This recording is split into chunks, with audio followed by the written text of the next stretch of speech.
Marie de Solms, born Marie-Laetitia Bonaparte-Wyse, was a French author and literary hostess. Biography. She was born in Waterford, Ireland, a granddaughter of Lucien Bonaparte by his second wife, through the marriage of his daughter Laetitia to Sir Thomas Wyse, an Irishman, British plenipotentiary at Athens, a member of Parliament. However, she was born after her mother had been separated from Wyse for 3 years, and her biological father was British Army officer Captain Studham John Hodgson. She was educated in Paris. In December 1848, aged 17, Marie married Frédéric Joseph de Solms, a rich gentleman from Strasbourg who soon left her to go to America. Marie, known as the Princess de Solms, remained with her mother, who kept a brilliant salon in Paris frequented by Victor Hugo, Eugene Sue, the younger Alexandre Dumas, and other writers. In the early 1850s, Marie had an affair with Count Alexis de Pommers that produced a son in 1852.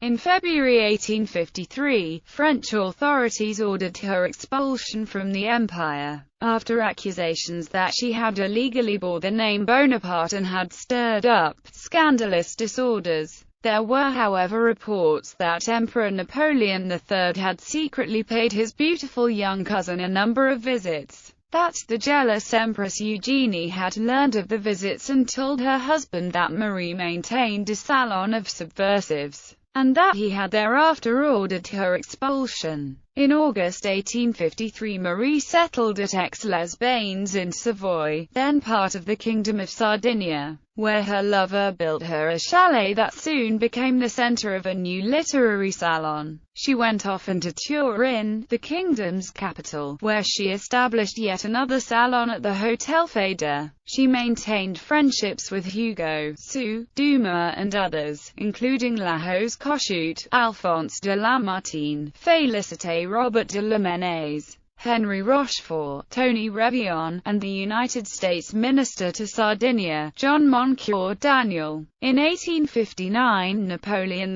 III's profligate cousin, Prince Napoleon, was betrothed to Clotilde, the 15-year-old daughter of King Vittorio Emmanuel II of Sardinia. This was done as part of an agreement concluded by the king's prime minister, Count Cavour, to guarantee French support for Sardinia in the oncoming war to free northern Italy from Austrian occupation. Turin society was scandalized when the Princess de Solms flouted the emperor by appearing at the betrothal ball on the arm of U.S. Minister Daniel. She was an early woman journalist, and through Saint Beuve, Marie contributed to Le Constitutionnel under the pen name Baron de Stock. She also wrote for The Pays and the Turf. After Savoy was annexed to France as another part of the agreement between Napoleon III and Cavour, Marie went back to Paris where she played a prominent part in the literary and social events of the time. She gathered in her salon men of all shades of opinion. In 1863, her husband having died, she remarried the Piedmontese statesman Urbano Rattazzi, and lived with him in Italy where she was known as Divina Fanciulla. After his death in June 1873, Madame Rattazzi returned to Paris, and a few months later married her Spanish friend, Undersecretary Don Luis de Ruta y Ganes, whom she also outlived. Marie died a widow in 1902 in Paris.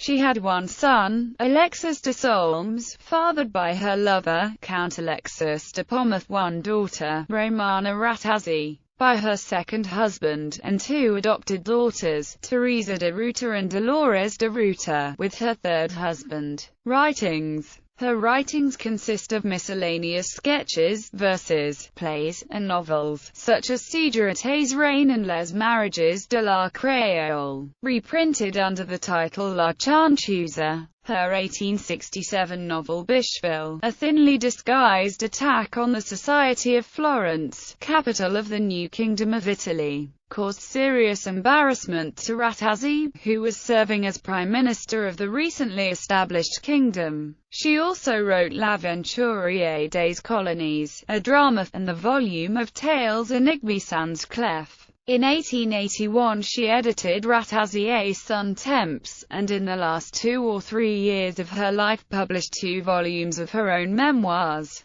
and edited the Nouvelle Revue Internationale, to which she also contributed a significant amount.